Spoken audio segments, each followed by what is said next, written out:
Nga sa ating presidente.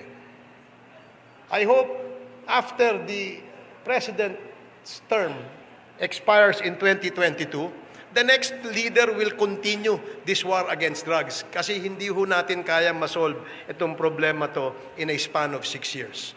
If given a chance and if I will be asked, ano bang dapat gawin natin para ma-continue o ma-sustain itong gera kontra sa droga?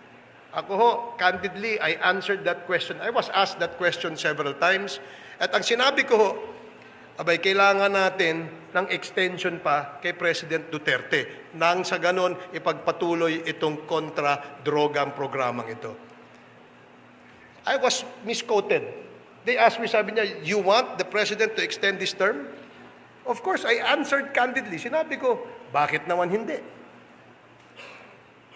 Wala hong dapat ikatakot ang sambayan ng Pilipino, lalong-lalo na kung ang ating leader ay nagpapakita ng totoong pagmamahal sa bayan.